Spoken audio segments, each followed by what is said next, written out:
Assalamualaikum warahmatullahi wabarakatuh. Perkenalkan, nama saya Syafila Usiwardani.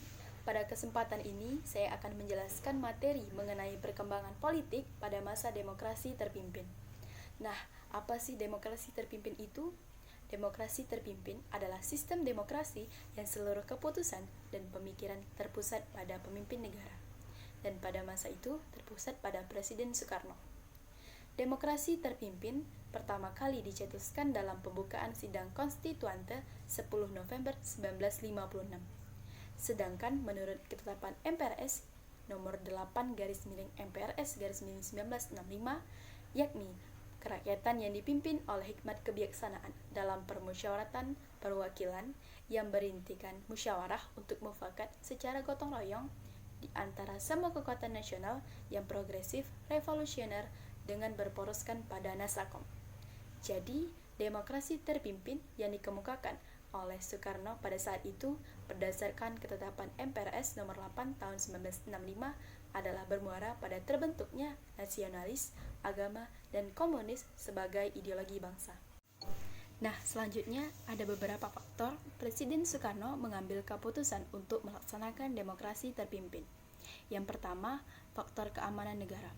Pada masa demokrasi liberal, sering terjadi pemberontakan terhadap pemerintahan yang ada pada waktu itu.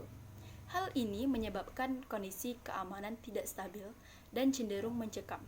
Yang kedua, dari segi politik, sering terjadi pergantian kabinet yang menyebabkan keadaan politik tidak stabil, serta kegagalan konstituante dalam menyusun Undang-Undang Dasar dan menyebabkan adanya usulan dari Presiden Soekarno untuk mengembalikan UUD 1945 sebagai UUD Negara Republik Indonesia.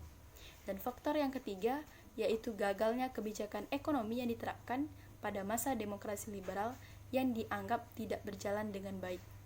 Selanjutnya, proses menuju demokrasi terpimpin. Nah, berdasarkan usulan Soekarno tahun 1959, Indonesia diharapkan kembali ke UUD 1945.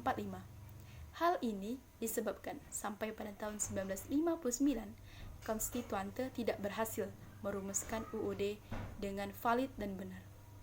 Akibatnya, berdasarkan pro kontra yang terjadi, dilakukan pemungutan suara tanggal 30 Mei dan tanggal 1 dan 2 Juni 1959.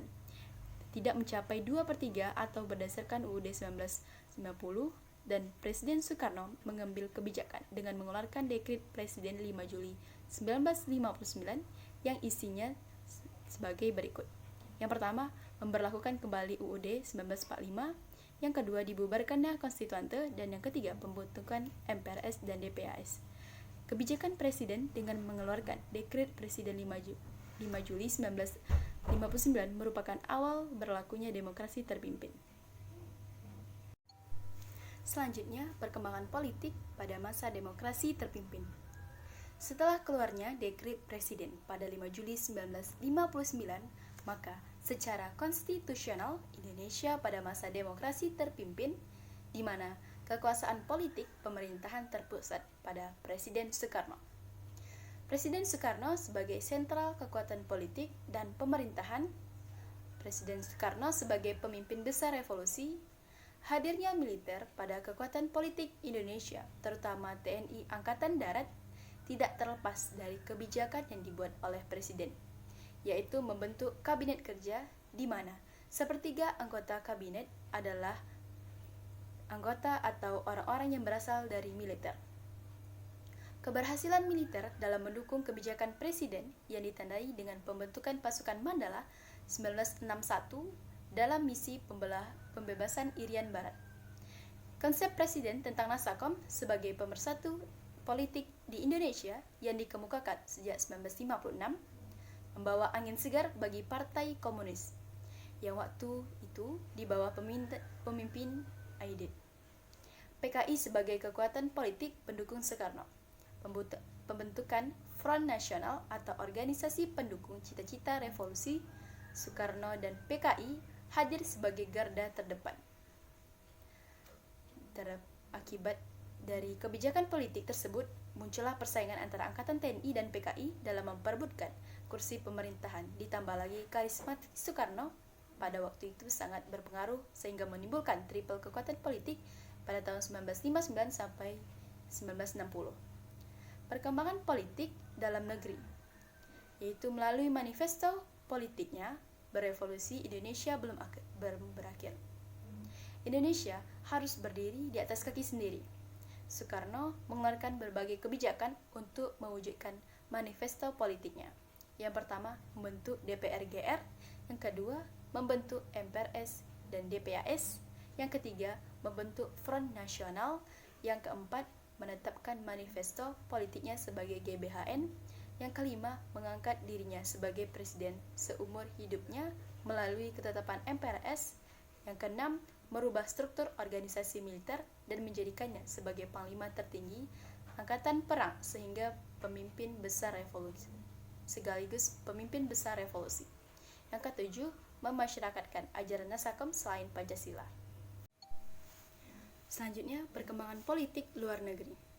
Dalam Perang Dingin Amerika Serikat dengan Uni Soviet, pelaksanaan politik luar negeri Indonesia bersifat bebas aktif. KAA 1955 dan GNB 1961.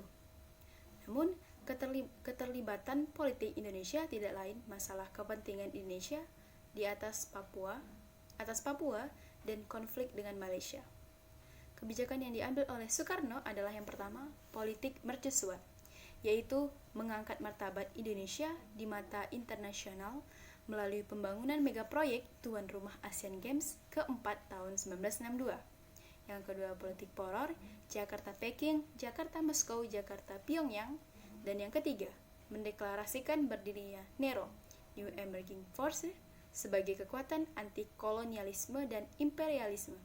Dan yang keempat, melakukan konfrontasi dengan Malaysia 1963 sampai 1964. Yang kelima, keluar dari keanggotaan PBB 1965 dan diterima sebagai anggota DK tidak tetap di PBB. Perkembangan politik mencapai klimaks. Menjelang tahun 1965, persaingan TNI AD dengan PKI semakin panas. Penolakan TNI, terutama AD dalam pembentukan angkatan kelima atas usul PKI, isu Dewan Jenderal yang akan melakukan kudeta terhadap Soekarno.